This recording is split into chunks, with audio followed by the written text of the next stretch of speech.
स्वागतम स्वागतम। मिलजुल करें, हिल मिल करें, मिलजुल करें, हिल मिल करें। मुनिवर मुनिवर स्वागतम स्वागतम। मिलजुल करें, हिल मिल करें।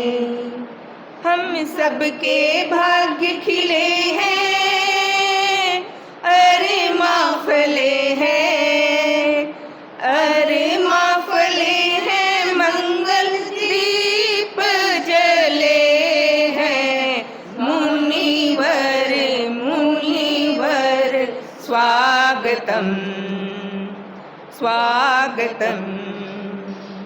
मिलजुल करें, हिल मिल करें। मानव को मानवता का संदेश दिया, संदेश दिया। पाँव पाँव चल जन जन का उद्धार किया, उद्धार किया। मंगलमय वाणी से सबको तृप्त किया, तृप्त किया। मधुमय व्यवहारों से सबको मोह लिया। हम सबके भाग्य खिले हैं, अरे माफले हैं, अरे माफले हैं। मंगल दीप जले हैं, मुनिवर मुनिवर स्वागतम। सर्दी गर्मी वर्षा में तुम सम रहते, सम रहते। तेरे दिल में करुणा के झरने बहते, झरने बहते। बहुत कठिन है संयम मार्ग हम कहते, हम कहते। संयम ही जीवन है ऐसा तुम कहते। हम सबके भाग्य खिले हैं, अरे माफले हैं, अरे माफले हैं। मंगल दीप जले हैं, मुनिवर मुनिवर स्वागतम। तेरे शुभागमन पर पंछी चहक रहे, चहक रहे। पवन चले मधुभावन, मधुबन महक रहे, महक रहे। महिला मंडल स्वागत में संगान करे, संगान करे। करे निवेदन हम में सत संस्कार भरे। हम सबके भाग्य खिले हैं, अरे माफले हैं, अरे माफले हैं। मंगल दीप जले हैं, मुनिवर मुनिवर स्वागतम स्वागतम। मिलजुल करें, हिल मिल करें, मिलजुल करें, हिल मिल करें, मिलजुल। हर्ष का विषय है मुनि श्री का पुण्य उत्तर अवड़ा में आगमन हुआ है। मैं पूरे उत्तर अवड़ा परिवार की ओर से आपका स्वागत और अभिनंदन करता हूँ।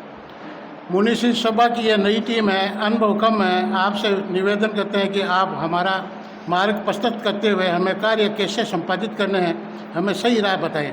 मुनि श्री आपने बेहतर का कोलकाता की सार संभाल की है। मैं सकल समाज से अपील करता हूं कि मुनि श्री का चातुर्मास गुरुदेव ने साउथ अवड़ा फरमाया है। वो सोमवार को होने वाले चातुर्मासिक मंगल प्रवेश में शानदार भव्य रैली से मुनि श्री का चातुर्मासिक स्थल पर मंगल प्रवेश है। मुझे यकीन है यहाँ जो उपस्थित है वो तो मंगल प्रवेश में सहभागिता दर्ज कराएंगे, साथ ही आप दूसरों को भी आने की प्रेरणा दें। आज शनिवार है, शाम को 7 से 8 बजे सामायिक ज़्यादा से ज़्यादा है भाग ले इसी सभागार में। मुनिश्री का स्वास्थ्य अनुकूल नहीं है, हम सभी मंगल का भावना करते हैं कि मुनिश्री का स्वास्थ्य जल्दी से जल्दी स्वस्थ हो, इसी भावना के साथ ओम मानो। महासमुंदी पावन चरण कोटि कोटि वंदन। सभी मुनिश्री के पावन चरण महाप्रबंधन उपस्थित सहस्रार साधना की सफलता के लिए सबसे पहले और आवश्यक जो सूत्र है वह है ज्ञान का विकास। चेतना के भीतर जैसे जैसे ज्ञान का विकास होता चला जाता है, ज्ञानावरण जैसे जैसे कम होता चला जाता है, वैसे वैसे व्यक्ति सच्चाइयों से परिचित होता चला जाता है। क्योंकि आगे बढ़ना है तो वास्तविकता को जानना जरूरी है। अगर वास्तविकता का बोध नहीं है तो वह व्यक्ति आगे कैसे बढ़ पाएगा।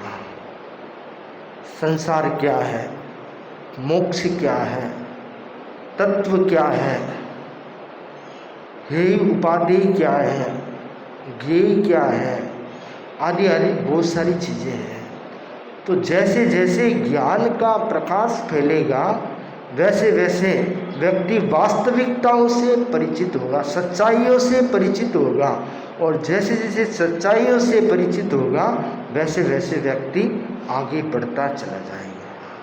तो सबसे पहले हम ज्ञान का विकास करें, सम्यक ज्ञान का विकास करें। दुनिया में शिक्षा का विकास तो बहुत हो रहा है। लोग डिग्रीधारी 1 डिग्री 2 डिग्री 4 डिग्रियां भी ग्रहण कर रहे हैं, परंतु वह शिक्षा सिर्फ उनके आजीविका के निर्वाह के लिए साबित होती है, उनके कल्याण के लिए नहीं होती है। क्योंकि कल्याण के लिए वह शिक्षा बनी नहीं है, वह सिर्फ जीवन निर्वाह के लिए बनी है। तो कल्याण के लिए क्या है? तो कल्याण के लिए है वह है सम्यक ज्ञान का विकास। जिन्होंने ज्ञान का साक्षात किया है, केवल ज्ञानी भगवान ने, प्रभु महावीर ने जो उपदेश दिया है, जो मार्ग दिखलाया है, उस मार्ग को जानना, उस मार्ग पर आगे बढ़ना, उनके शास्त्रों के द्वारा जानना, वह सम्यक ज्ञान का विकास है। और जब ज्ञानावरण दूर होने लगता है, जैसे ज्ञानावरणीय कर्म का क्षय और क्षयोपशम बढ़ता चला जाता है, वैसे वैसे व्यक्ति स्वयं आत्म साक्षात्कार की दिशा में आगे बढ़ता है। अपने भीतर में अनंत ज्ञान, हर आत्मा अनंत ज्ञान से संपन्न है, परंतु आवरण आया हुआ है, इसलिए हम जानते हुए भी अनजाने बने हुए हैं। तो वो आवरण जैसे जैसे दूर हटेगा और जैसे जैसे ज्ञान प्रकट होगा वैसे वैसे व्यक्ति सच्चाई की ओर आगे बढ़ता चला जाएगा। तो हमारे भीतर में ज्ञान का विकास हो, ऐसा प्रयास करना चाहिए। तो ज्ञान का विकास कैसे होता है? ज्ञान का विकास आत्मचिंतन करने से होता है। मैं कौन हूँ, मैं कहाँ से आया हूँ, मुझे कहाँ जाना है, मुझे किस दिशा में जाना है। जो यो स्वयं से प्रश्न करता है और उस पर चिंतन करता है तो उसे धीरे धीरे अपने आप भीतर से उत्तर प्राप्त होता है। इस लोक में अनंत अनंत प्राणी हैं, अनंत अनंत जीव हैं। उन अनंत अनंत जीवों में एक हम भी हैं। उन अनंत अनंत जीवों की तरह 84 लाख जीव योनि में घूमते हुए अनंत काल बीत गया, अभी तक मोक्ष नहीं गए। अगर मोक्ष चले जाते तो आज यहाँ इस सभागार में नहीं होते। तो मोक्ष नहीं गए, इसका कारण है कि अभी तक हमारा पुरुषार्थ उतना प्रखर नहीं हुआ है, प्रबल नहीं हुआ है, उतना ज्ञान विकसित नहीं हुआ है जितना विकसित होना चाहिए। जीवन के व्यवहार में भी ज्ञान चाहिए। व्यवहार में भी ज्ञान नहीं होता है तो आदमी हंसी का पात्र बन जाता है, समझ नहीं होती है। जानकारी नहीं होती है तो हंसी का पात्र बन जाता है। किसी छोटे से गांव की बात है, सेठ जी का एक ही घर था और सेठ जी के लड़के की शादी हुई। बहू थी वह थोड़ी देहात की रहने वाली थी और ज्ञान बहुत अल्प था, समझ कम थी। तो सासू जी ने देखा कि अभी तक इसमें इतना विवेक नहीं है कि बड़ों को कैसे बोला जाए, छोटों को कैसे बोला जाए, किसको कितना रेस्पेक्ट देना है, ससुर जी को कैसे रेस्पेक्ट देना है, सास को कैसे रेस्पेक्ट देना है, पति को कैसे रेस्पेक्ट देना है, ननंद को कैसे रेस्पेक्ट देना है, मेहमान को कैसे रेस्पेक्ट देना है। ये सारी समझ बचपन से विकसित हो जाती है तो आगे चल के दिक्कत नहीं होती है। और बचपन में ये चीज़ें या तो बताई नहीं जाती या ये समझ विकसित नहीं होती है तो आगे चलकर दिक्कत हो जाती है। तो वह बात उस बहू में नहीं थी। तो सासू जी ने एक दिन उसको समझाया कि भाई तुम्हें बोलना है, आदर के साथ बोलना है, बड़ों को बुलाना है तो नाम के आगे जी लगाया करो, जी लगाकर बोला करो। ये आदर सूचक शब्द है और वर्तमान में तो जी की परंपरा भी धीरे धीरे कम हो रही है। अंग्रेजी सिस्टम में चलने लग गए तो जी चीज़ ख़त्म होती जा रही है। तो बहुत ज़रूरी है, रेस्पेक्ट ज़रूरी है, तो जी लगाकर बोला करो। ठीक है, सासू जी ध्यान रखूँगी। सरल स्वभावी थी, विनय स्वभाव वाली थी कि सासू जी की बात सुनती थी और वापस उसे पालन करने का प्रयास करती थी। दूसरे दिन सासू जी ने देखा, सासू जी ऊपर छत पर कोई काम से गए हुए थे और नीचे आंगन से वह बहू जोर जोर से बोल रही थी, सासू जी नीचे जी, आओ जी। सासू जी ने पूछा क्या हुआ, ऊपर से पूछा तो जोर से बोली, भैंस जी रा पाडा जी खुल गया जी, आंगने में आई गया जी। तो सासू जी ने कहा, सासू जी नीचे आए और उसको समझाया कि भैंस और पाडा के आगे जी लगाने की जरूरत नहीं है, वो तो अपने रिश्तेदारी में जी लगाते हैं, उनको जी लगाना है, इन जानवरों के लिए जी लगाने की जरूरत नहीं है। वो तपाक से बोली, सासू जी जिसा सासू जीरा लाडा जी बिसा भैंस जीरा पाडा जी। जैसे सासू जी के लड़के हैं, मेरे पतिदेव है, वैसे ही भैंस का पाडा है, उसका लड़का है, फर्क क्या है। अब उसको ये समझ में नहीं आ रहा है कि इंसान में और जानवर में क्या फर्क होता है। तो समझ विकसित नहीं होती है, ज्ञान का आवरण अधिक होता है तो समझ विकसित नहीं हो पाती है। तो समझ विकसित नहीं होने के कारण आदमी व्यवहार में भी कई बार हंसी का पात्र बन जाता है। तो ज्ञान का जैसे जैसे विकास होता है वैसे वैसे उसकी समझ विकसित होने लग जाती है, वह पाप कार्य से दूर रहने लगता है। जब तक ज्ञान नहीं होता है तब तक व्यक्ति पाप में प्रवृत्त होता है, पाप में ये भी प्राप्त कर लूँ, ये भी कर लूँ, वो भी कर लूँ, चारों ओर से प्रयास करता है ग्रहण करने का, इकट्ठा करने का, उसमें विवेक रहता है नहीं भी रहता है, वो पाप कार्य में, पाप के दलदल में फंसता चला जाता है। परंतु जैसे उसे पता चलता है कि मैं इस कार्य से निवृत्त हो सकता हूँ, ये पाप कार्य मेरे लिए करणीय नहीं है, अकरणीय है, फिर भी मैं इसमें जा रहा हूँ, मैं इससे उपरत बनूँ, मैं उससे मुक्त बनने का प्रयास करूँ। वह कब सोचेगा? जब उसको ज्ञान होगा। चतुर्मास सामने है तो चतुर्मास का मतलब जानना चाहिए। चतुर्मास क्या कहता है? चतुर्मास कहता है कि हम पाप कार्य से बचें, आरंभ समारंभ से बचें, हिंसा से बचें, अपनी आत्मा को हिंसा से बचाने का प्रयास करें। कुछ लोग कहते हैं कि हम दूसरे जीवों की रक्षा करते हैं। दूसरे जीवों की रक्षा करने में अहिंसा का भाव पुष्ट नहीं होता है। अहिंसा का भाव किस में पुष्ट होगा? अहिंसा का भाव पुष्ट होगा कि मेरे द्वारा किसी जीव की हिंसा न हो, मैं किसी को मारूं नहीं, मेरे द्वारा किसी को तकलीफ न हो, कष्ट नहीं हो, पीड़ा नहीं हो, तो अपनी आत्मा की रक्षा करना ही वास्तव में अहिंसा है, दया है। तो आत्मरक्षा का बोध कब प्राप्त होगा, कब व्यक्ति जानेगा कि जब उसे सम्यक ज्ञान प्राप्त होगा। तो चतुर्मास सामने है, तो चतुर्मास में हम क्या करें? चातुर्मास में अहिंसा का विकास करें। कैसे करें?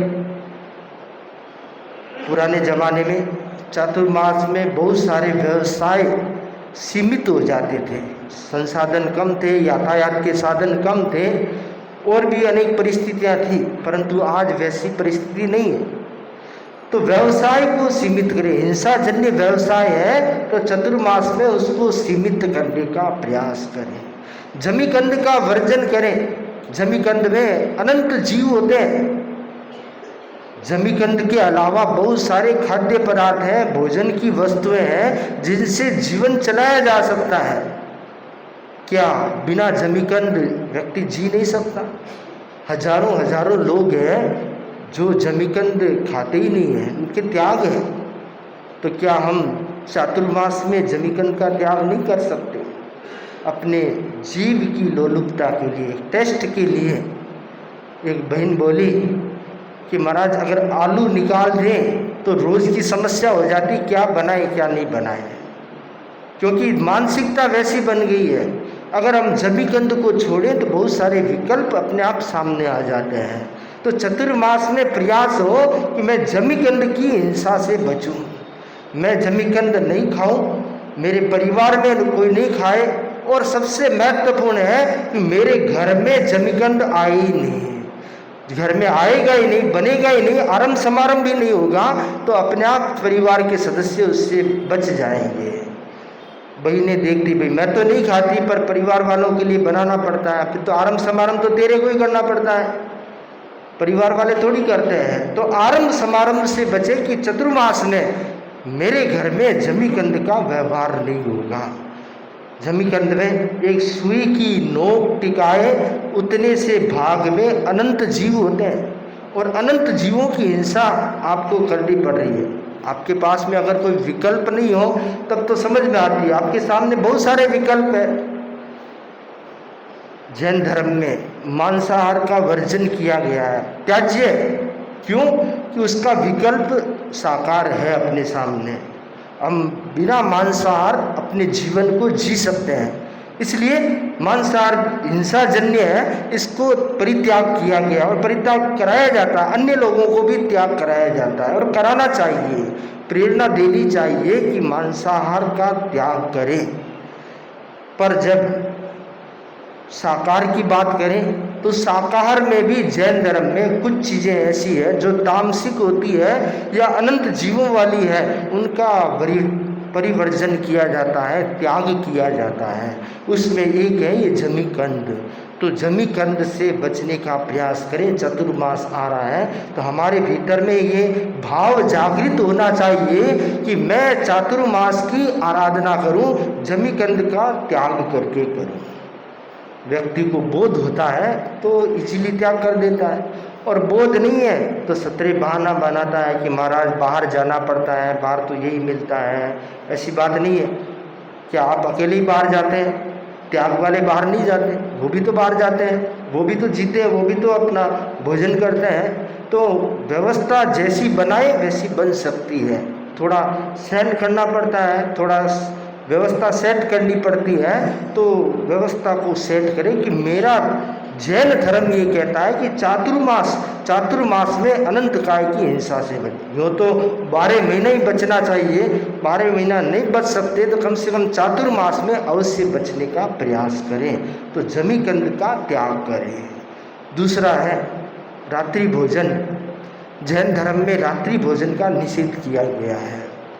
जैन साधु साध्वियाँ जितने भी हैं, चरित्रात्मा जितने भी हैं, उन सब के लिए यही विधान है कि सूर्यास्त से लेकर सूर्योदय तक कोई भी प्रकार का आहार ग्रहण न करें। असन पान खादिम सादिम, पानी भी नहीं, वह भी त्याज्य है। तो जब चारित्र आत्मा के लिए इतना कठोर नियम बनाया गया है कि रात्रि भोजन नहीं किया जाए, तो श्रावक समाज उनके लिए भी यही विधान है कि जो अहिंसा के पालन में आगे बढ़ना चाहता है वह रात्रि भोजन का त्याग करे। सूर्यास्त हो गया और जैन का भोजन बंद, जैन भोजन न करे, वही तो जैन है। जैन का मतलब क्या है? जो अहिंसा के पालन में आगे बढ़े वही जैन है। और वह हिंसा के पालन में आगे बढ़ रहा है तो वह जैन कैसे होगा? हिंसा को बढ़ावा दे रहा है तो वह जैन कैसे हो सकता है? तो ये ज्ञान, ये बोध हर व्यक्ति के भीतर में जागृत हो कि अहिंसा का विकास हो, तभी मेरा जैनी बनना सार्थक होगा। जैन कोई जाति तो है नहीं है, जैन कोई लेबल तो है नहीं है कि लगा दिया और जैन हो गए, नहीं। जैन एक जीवन दर्शन है, जैन एक आचार पद्धति है, जैन एक जीवन जीने की कला है। तो उसको अपनाने का प्रयास करें, तो उसको जब अपनाएंगे तो आप अपने आप को बहुत ही गौरवान्वित महसूस करेंगे, साधनामय महसूस करेंगे और बहुत सारी व्याधियों, रोगों से सहज ही बच जाएंगे। तो बहुत ज़रूरी है कि हम चतुर्मास में रात्रि भोजन का त्याग करें। हम बहुत बार देखते हैं छोटे छोटे बच्चे पर्युषण में रात्रि भोजन का त्याग करते हैं। जिन परिवार में माएँ संस्कारी होती हैं वो बच्चों को प्रेरित करके उनसे त्याग करवाती हैं। तो पर्युषण में जब रात को नहीं खाते तो फिर चतुर्मास में क्यों खाते हो? पर्युषण भी तो चतुर्मास में आता है। पर्युषण हमारा जैन का फेस्टिवल है, तो पर्युषण में त्याज्य बतलाया है, तो चतुर्मास में भी त्याग करने का प्रयास करना चाहिए। रात्रि भोजन से बचने का प्रयास करें, उसे छोड़ें। रात्रि भोजन में बहुत हिंसा बतलाई है। वर्षा काल में बहुत जीवों की उत्पत्ति होती है और बिजली के प्रकाश में भी बहुत सारे जीव इस समय में आने की संभावना रहती है। छोटे छोटे जीव कई बार देखते हैं वो चलते हैं तभी दिखाई देते हैं, वो ठहर जाते हैं तो अपनी आंखों से पता ही नहीं चलता कि जीव है या कोई कचरा पड़ा है या मिट्टी का कण पड़ा है। इतने सूक्ष्म जीव होते हैं, छोटे जीव होते हैं। तो उन जीवों की हिंसा से हम बचने के लिए ज़रूरी है कि हम रात्रि भोजन का त्याग करें। ये ज्ञान जैसे जैसे विकसित होगा व्यक्ति साधना के क्षेत्र में आगे बढ़ेगा। तो साधना के क्षेत्र में आगे बढ़ना है तो सम्यक ज्ञान का विकास करें। दूसरा जो सूत्र है साधना के क्षेत्र में आगे बढ़ने का वह है सजगता। हमारे जीवन में सजगता बढ़े। व्यक्ति जितना सजग है उतना ही वह साधक है और जितना ही लापरवाह है उतना ही वह साधना से दूर है, या यूँ कहें वह सफलता से दूर है। जो सजग है वही सफल है और जो सजग नहीं है वह विफल है। तो ज़रूरी है कि हम जीवन में सफल होना चाहते हैं, हम पढ़ाई में सफल होना चाहते हैं, व्यापार में सफल होना चाहते हैं, या जीवन के किसी भी क्षेत्र में साधना के क्षेत्र में भी सफल होना चाहते हैं, तो उसके लिए ज़रूरी है कि हम सजग बने। एक एक पल कीमती है, एक एक क्षण कीमती है, एक एक मिनट कीमती है। उस क्षण का हम सजगता के साथ उपयोग करेंगे तो वो हमें बहुत आगे बढ़ा देगा। और उसका उपयोग नहीं किया, यूँ ही टाइम व्यतीत कर दिया तो कुछ प्राप्त होने वाला नहीं है। तो बहुत ज़रूरी है कि हम सजग बनने का प्रयास करें। सजगता कैसे बढ़ाएं? सजगता मन, वचन और काया, 3 योग है और 3 ये माध्यम बनते हैं। मुनिषि बता रहे हैं कि चरण में कोटि से वंदन। मुनिवृंद, उपस्थित धार्मिक प्रेमी भाई और बहनों, प्रभु महावीर की वाणी है, मानुषं खलु सुदुर्लभ। मनुष्य जीवन को दुर्लभ बताया गया है। हर जीव को मनुष्य का जीवन प्राप्त नहीं हुआ है। हम भाग्यशाली हैं, हमें मनुष्य का जन्म प्राप्त हुआ है। जिन शासन भी मिला है और 13पन धर्म संघ भी मिला है, तो मनुष्य जीवन को सार्थक बनाने के लिए, मनुष्य जीवन को सफल बनाने के लिए 6 सूत्रों की आराधना करनी चाहिए। पहला सूत्र है जिनेंद्र पूजा। सुबह उठकर पंच परमेष्टि का गुणगान करना चाहिए। अरिहंत सिद्ध आचार्य उपाध्याय साधु। ऐसे पूजा दो प्रकार की होती है, द्रव्य पूजा, भाव पूजा। हम भाव पूजा को मानते हैं, तो सुबह उठकर अरिहंत की आराधना करो। सिमंदर स्वामी को सुबह उठकर वंदना करनी चाहिए। और ऐसे पंच परमेश की नवका मंत्र का जाप करना चाहिए। ज़्यादा से ज़्यादा नवका मंत्र का जाप करो। नवका मंत्र का जाप करने से हमारा मनुष्य भाव सफल हो जाता है। नवका मंत्र का कितना प्रभाव होता है, किसी ने पूछा कि ये बहन मरकर कहाँ गई है, तो बताया गया ये देवलोक में गई है। इसने तो कभी धर्म ध्यान किया ही नहीं कि देवलोक में कैसे गई। तो बताया गया जब ये बीमार हुई हॉस्पिटल में सूती सूती नवका मंत्र का जाप करती।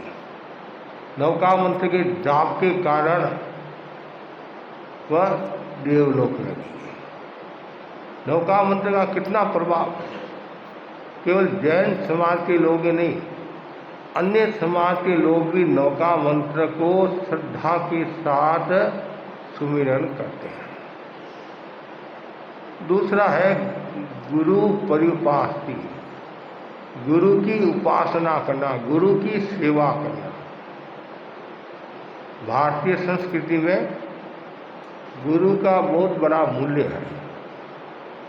गुरु को ब्रह्मा विष्णु महेश कहा गया है। जो गुरु की सेवा करता है तो उसको मेवा भी मिलती है।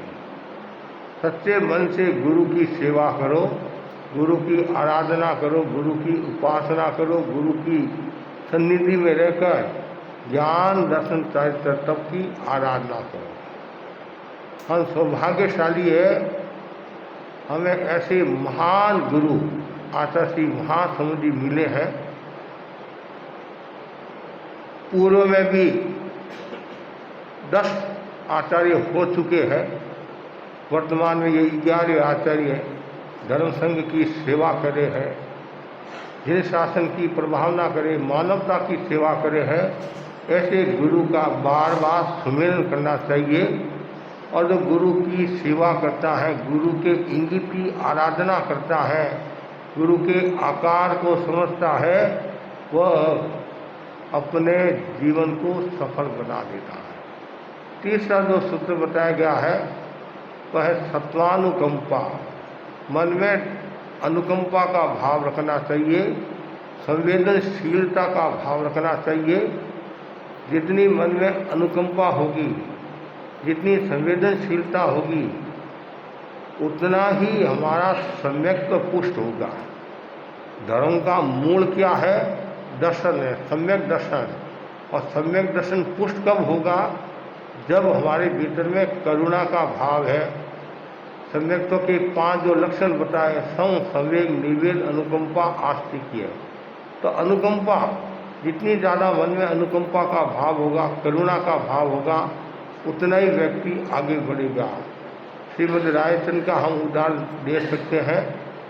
श्रीमद् रायचंद के साथ किसी व्यक्ति ने सौदा किया तो भाव बढ़ गए। अब वैसी स्थिति में वह रहा नहीं, तो श्रीमद् रायचंद ने उस आदमी को बुलाया और आदमी ने कहा, आप डरो मत, जितना होगा उतना मैं दे दूंगा। करीबन 50,000 का उसमें उसके नुकसान हो रहा था सामने वाले व्यक्ति के। वो बोला, आप डरो मत, मैं दे दूंगा। श्रीमद् रायचंद ने कहा, रुका मेरे को दो। पुराना समय रुका कि नहीं, रुका देने की आवश्यकता नहीं, मैं दे दूंगा आपको। ज़्यादा आगे क्या, रुका दिया और रुका को फाड़ डाला, निरस्त फाड़ डाला। श्रीमद् रायचंद ने कहा, रायचंद किसी को दूध पिला सकता है, खून नहीं पी सकता है। कितनी गहरी बात बताई। उनके मन में वो संवेदनशीलता का भाव था, करुणा का भाव था, मेरे दोष से उसको कितना नुकसान हो रहा है। यह हर किसी के मन में ये भावना नहीं आती है। कुछ विरल आत्माएं ऐसी होती है जो मन में करुणा का भाव रखती है या संवेदनशीलता का भाव रखता है। चौथी जो बात बताई है जीवन को सफल बनाने की, वह है शुभ पात्र दानम। हमेशा पात्र दान देना, शुभ पात्र दान की भावना रखना। सुबह उठते ही जब आप दर्शन करने के लिए आते हो तो गोची की भावना भाना, भोजन करने के लिए बैठते हो, नाश्ता करने के लिए बैठते हो, सुस्ता भोजन है तो भावना भाना मुनिराज पधारे कि मेरे हाथ ही बार व्रत नहीं जाऊँ। दान का बहुत बड़ा मूल्य है। मुक्ति के 4 जो मार्ग बताए हैं, दान, शील, तप, भावना। तो दान हर कोई व्यक्ति दे नहीं सकता है। जिसके अंतराय कर्म क्षीण होता है वही व्यक्ति दान दे सकता है। कभी कभी क्या होता है, घर में सब कुछ होने के बावजूद भी वो दान नहीं दे पाता है, सब कुछ होने के बावजूद भी दान दे नहीं पाता है। तो इसलिए मन में हमेशा दान का भाव रखो। 10 दान है, 10 दान में एक दान है धर्म दान। धर्म दान के 3 भेद है, अभय दान, ज्ञान दान, संयति दान। अभय दान की साधना हर कोई व्यक्ति कर नहीं सकता है। मुनिराज ही अभय दान की साधना कर सकते हैं। और दानों में सर्वश्रेष्ठ दान कौन सा है? अभय दान। दाराण श्रेष्ठं अभयप्ययाणं। दानों में श्रेष्ठ दान कौन सा है? अभय दान है। अभय दान की साधना किसने की? अभय दान किसने दिया? उत्तरायण सूत्र में आता, संयति राजा ने अभय दान दिया। और ज्ञान दान मोक्ष के बारे में बताना, आत्मा के बारे में बताना, कर्म के बारे में बताना, तत्व के बारे में बताना, ये ज्ञान दान हो गया। एक संसार का भी ज्ञान करते आप, संसारी प्राणियों को भी ज्ञान देते हैं, पढ़ाई का, व्यापार का और घर का, रसोई का, वो भी ज्ञान है। तो वह ज्ञान लौकिक ज्ञान है, लोकोत्तर ज्ञान नहीं है। वो लौकिक ज्ञान, लोकोत्तर ज्ञान तो है आत्मा के बारे में बताना। तो ज्ञान दाना, जैसे प्रशिक्षिकाएँ ज्ञानशाला में बच्चों को पढ़ाती है, नौका मंत्र के बारे में बताती है, टिकटों के बारे में बताती है, समय के बारे में बताती है, 24 तीर्थंकरों के बारे में बताती है, वह है ज्ञान दान। जैसे हम प्रवचन करते हैं, यह ज्ञान दान। किसी को पढ़ाते हैं, यह है ज्ञान दान। हर व्यक्ति ज्ञान दान दे नहीं सकता है। कुछ लोग ऐसे होते हैं ज्ञान दान देने में भी कंजूसी करते हैं या भाव खाते हैं। कहते हैं भाव खाते हैं, आज नहीं कल आना, कल नहीं परसों आना, ऐसे लोग भी मिल जाते हैं। तो कभी भी कंजूसी नहीं करना, न भाव खाना। यदि आपके पास है तो ज़रूर ज्ञान देना चाहिए। आपके समय की अनुकूलता नहीं है तो आप बता सकते हैं, 4-5 दिन के बाद में आप आकर मेरे से ज्ञान प्राप्त कर सकते हैं। जरूर ज्ञान दान का विकास करना चाहिए। एक है संयति दान। संयति दान साधुओं को दान देना, सुपात्र दान। साधुओं को दान देना बहुत बड़ी बात है। अर्थात 6 गुणस्थान के जो धनी है, 6 से लेकर 14 गुणस्थान तक के जो जीव है वो सब साधु है। 6 से लेकर 14 तक साधु है। तो शुभ पात्र दानों, साधुओं को दान देना। जितना ज़्यादा साधुओं को दान देंगे तो कर्म निद्रा भी होगी, आत्मा का उत्थान भी होगा, आत्मा का विकास भी होगा। इस अवसर पर काल में सर्वप्रथम दान देने का सौभाग्य किसको प्राप्त हुआ? श्रेयांश कुमार को। पोते श्रेयांश आद पारणों की होए ना, पोते श्रेयांश आद पारणों की होए ना। 100 धार प्यारो लागे, 100 धार प्यारो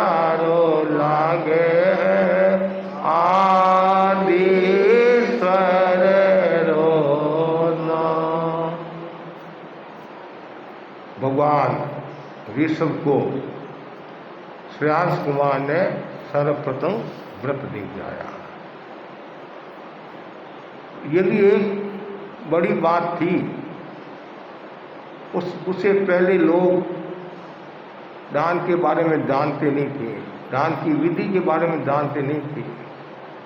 लोग ये सोचते थे राजा को ये रोटी क्या दे, ये हमारे राजा हैं, इनको तो हाथी घोड़े ऊँट हीरे पन्ने माणक मोती उन जीवों को पता नहीं है, इन सबको तो उन्होंने छोड़ दिया है और तो आत्म साधना में लग गए हैं।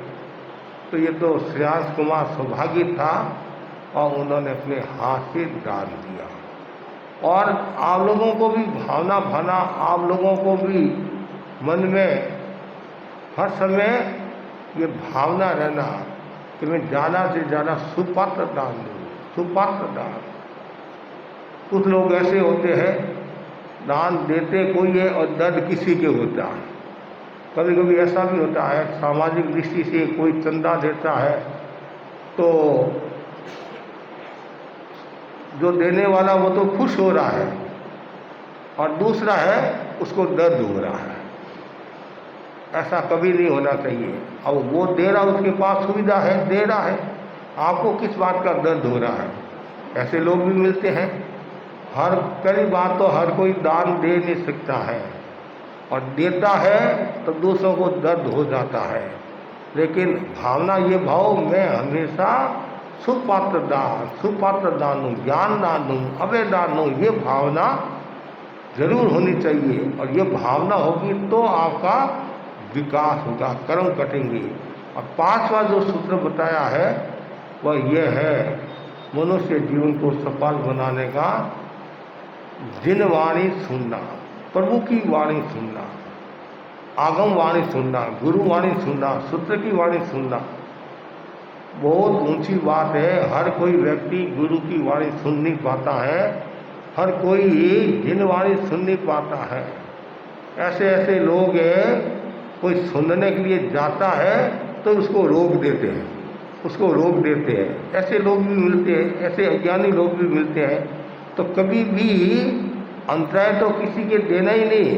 कोई जिनवाणी सुनता है, परिवार में भी कभी कभी ऐसे हो जाता है, सासू को इंटरेस्ट नहीं होता है, बहू को इंटरेस्ट है, तो सासू बोलती है मैं तो जाती नहीं और तू ये बैठ का लेकर रवाना होने लगी, घर पर बैठी रहे, घर का काम कर। कभी ऐसा नहीं करना, कहना और न ऐसा व्यवहार करना। उसको ये कहना कि मैं तो जा नहीं सकती हूँ, बहुत तू जा, पढ़ी लिखी है, आगे बढ़। और ऐसे लोग भी है, ऐसी सासुओं भी है, बहुओं को कहती है तुम सुनो, आगे बढ़ो, ज्ञान करो, मैं तो पढ़ाई कर नहीं सकी, मैं तो जिनवाणी सुन नहीं सकी और तुम जिनवाणी सुनो और लोगों को बताओ। तो जिनवाणी सुनना, भगवान की वाणी सुनना, ये जो कान की जो शोभा है, ये कान की शोभा कुंडल से नहीं होती है, जिनवाणी सुनने से होती है। और जो जितना ज़्यादा जिनवाणी सुनेगा उतना ही उसका विकास होगा, कर्म निर्जरा होगी। रोहिणी चोर की तरह सुनना चाहिए। किसकी तरह?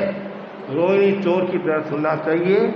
और तन का कांटा निकालते निकालते मन का कांटा निकाल दिया। एक चोर संतों का प्रवचन सुनने के लिए आया और प्रवचन सुना और हृदय परिवर्तन हो गया। ऐसे लोग भी हैं, हृदय परिवर्तन हो गया। तो जरूर जिनवाणी सुनना चाहिए। आज नहीं कल बदलाव आएगा। कुछ लोगों के दिमाग सुनते सुनते 50 साल हो गए और आपके दिन में 4-4 बार 5-5 बार सेवा करते हैं, बाल भी सफ़ेद हो गए हैं, लेकिन बदलाव तो कुछ नहीं आया। बाल सफ़ेद होने से कुछ नहीं होता है, आत्मा सफ़ेद होने से होगा। सुनिए, आत्मा, और हम भी जानते हैं, आप भी जानते हैं, एक दिन में बदलता नहीं है। वर्षों के वर्ष क्या भव के भव निकल जाते हैं तो भी कभी कभी आत्मा शुद्ध नहीं होती है। सब मरुदेवा माता नहीं होते हैं कि हाथी के होदे पर बैठे बैठे ही क्या सिद्ध बुद्ध मुक्त हो गई है। पर भारी कर्मा जीव भी बहुत होते हैं, उनको समय लगता है। उनकी उपेक्षा भी नहीं करना चाहिए, उनका तिरस्कार भी नहीं करना चाहिए, उनका अपमान भी नहीं करना चाहिए कि मेरा इतने वर्षों से ये सेवा कर रहा है, व्याख्यान सुन रहा है और कोई बदलाव तो नहीं आया। कोई बात नहीं, आपको क्या पता बदलाव आया कि नहीं आया। आप तो व्यवहार की दृष्टि से कहते हैं, आपके साथ अच्छा व्यवहार नहीं हुआ इसलिए आप कहते हैं इसमें बदलाव नहीं आया। 5 व्यक्ति खड़े हैं, 4 व्यक्ति कहते हैं ये बहुत अच्छा आदमी है और 2 व्यक्ति कहते हैं ये अच्छा नहीं है। अब सही कौन गलत कौन? जिनका काम नहीं हुआ वो ये बोलने लग गया ये अच्छा आदमी नहीं है, और जिनका काम हो गया ये अच्छा आदमी हो गया। ये कहता ये अच्छा नहीं है, ये अच्छा है। तो ये तो स्वार्थ से बात करे है, परमार्थ से बात करना। वास्तव में इसके भीतर में बदलाव आया कि नहीं आया, और आएगा, आज नहीं कल आएगा, लेकिन दिनवाणी हमेशा सुनना चाहिए। सुबह का जो प्रवचन है, पुरानी बहनें बोलती नहीं सूत्र का व्याख्यान, क्या बोलती थी? सूत्र का व्याख्यान, आगम का व्याख्यान सुनने के लिए चले और फटाफट घर का सारा काम करके तो सुबह का व्याख्यान सुनकर आना है। भगवान की वाणी कानों में पड़ेगी और हमारा उद्धार हो जाएगा। और लास्ट जो बिंदु है वह यह है प्रमोद भावना, अर्थात गुणी जनों के गुणगान करना। भारतीय संस्कृति के 4 आदर्श बताए गए हैं, उनमें एक आदर्श है प्रमोद भावना, गुणी जनों के गुणगान करना। जिनमें जो विशेषता है उस विशेषता का उल्लेख करना चाहिए। ये सेवाभावी है, ये तपस्वी है, ये ज्ञानी है, ये लोगों को उपदेश देता है, अच्छी बातें बताता है। तो प्रमोद भावना का विकास होना चाहिए, और जितनी ज़्यादा प्रमोद भावना होगी उतना ही आपका विकास होगा। आज भी हमारे कुछ ऐसे श्रावक हैं तो समय समय पर एक दूसरे के बारे में बताते हैं कि मेरा ये संघ की बहुत सेवा करते हैं, साधु संतों की राष्ट्र की बहुत सेवा करते हैं, गोदी की सेवा करते हैं। ये क्या प्रमोद भावना है। इससे क्या होता है, सामने वाले व्यक्ति का भी मनोबल मजबूत होता है और उसके भीतर में भी और भावना आती है कि मैं ज़्यादा से ज़्यादा संघ की सेवा करूं। छद्मस्त है, मूल्यांकन सब चाहते हैं। तीर्थंकर भगवान है, उनको तो मूल्यांकन की आवश्यकता नहीं है, राग देश से मुक्त हो गए। छद्मस्त है, उनके मन में आ सकता है। कुछ छद्मस्त में भी कुछ ऐसे जीव है व्यवहार के स्तर पर उनके मन में नहीं आता है, कोई प्रशंसा करे या नहीं करे, मेरा कर्तव्य है वह कर्तव्य का निर्वहन कर रहा हूँ। हमारे बड़े संत मुनि मोहनलाल जी आगे वो बार बार फरमाते थे और समय समय पर बहुत अच्छी शिक्षा देते थे कि बस हम अपने कर्तव्य का निर्वहन करते जाओ। सामने वाला व्यक्ति प्रशंसा करे नहीं करे उनसे हमारे को कोई लेना देना नहीं है। मैं संघ का सदस्य हूँ और मेरा नैतिक दायित्व है कि मैं संघ की सेवा करूँ। मेरे पास साधन है, सामग्री है, ज्ञान है और मैं स्वस्थ हूँ, तो मैं ज़्यादा से ज़्यादा संघ की सेवा करूँ और अपने कर्तव्य का निर्वहन करूँ। कभी भी मन में दुर्भावना नहीं आनी चाहिए, कभी भी मन में अन्यथा का भाव नहीं आना चाहिए और कभी भी मन में ईर्ष्या प्रतिशोध का भाव नहीं आना चाहिए। जहाँ प्रमोद भावना नहीं होती है, गुणजनों के गुणगान नहीं होता है, तो कभी कभी मन में ईर्ष्या का भाव भी आ जाता है और ईर्ष्या के कारण नुकसान भी हो जाता है। ऐसा कहा जाता है ईर्ष्या के कारण व्यक्ति का जो मस्तिष्क है वह कमज़ोर होने लग जाता है और भीतर से वो खोखला होने लग जाता है। जैसे ये उदय लगती नहीं, दीमक लकड़ी के आदि के ऐसे दीमक लगती है, तो दीमक के कारण लकड़ी खोखली हो जाती है। उसी प्रकार ईर्ष्या रूपी दीमक जिसके लग जाती है वह खोखला हो जाता है। कभी भी मन में वो भावना नहीं आनी चाहिए, हमेशा अच्छी भावना आनी चाहिए और हमेशा गुणीजनों के गुणगान करना चाहिए। और गुणीजनों के गुणगान करता है, तीर्थंकर नाम गोत्र का वंदन करता है। हमारे आगमों में बताया गया है ज्ञानीरा गुण गावता तीर्थंकर गोत्र बंदा है, शंका हो तो देख लो ज्ञाता सूत्र माए। ज्ञाता सूत्र में ये बात कही है ज्ञानी जनों के गुणगान करने चाहिए, यथार्थ गुणों की प्रशंसा करनी चाहिए। चापलूसी नहीं करना, चापलूसी में तो कर्मों का बंधन होता है, चापलूसी में तो कर्मों का बंधन होता है। और आज का युग जैसे कहते हैं ना, आज का युग चाटुकारिता का युग है, कहते नहीं, चाटुकारिता का युग है, पर एक दूसरे की चाटुकारिता, एक दूसरे की चापलूसी बना करते जाओ, ऐसा नहीं होना चाहिए। जो यथार्थ है उस यथार्थ को सामने लाना चाहिए और गुणी जनों के गुणगान करना चाहिए। ये मनुष्य का जीवन हमें प्राप्त हुआ है, और मैंने पहले भी कहा आज भी ऐसे जीव हैं जिन्होंने अभी तक मनुष्य भव को प्राप्त नहीं किया। अनंता प्राणी ऐसे हैं जिन्होंने मनुष्य भव को प्राप्त नहीं किया। हम तो बहुत सौभाग्यशाली है, हमें मनुष्य का जन्म भी मिला है, पांचों इंद्रियां मिली हैं, स्वस्थ जीवन मिला है, और आर्य क्षेत्र मिला है, कर्म भूमि मिली है, और गुरुजनों की गुरु वाणी आगमवाणी सुनने का सु अवसर प्राप्त हुआ है। तो मैं सभी के प्रति यही मंगल कामना करता हूँ, ज़्यादा से ज़्यादा भाई बहन मनुष्य जीवन को सफल बनाए और अच्छा जीवन जिए, श्रेष्ठ जीवन जिए। इन्हीं आशा के साथ ओम।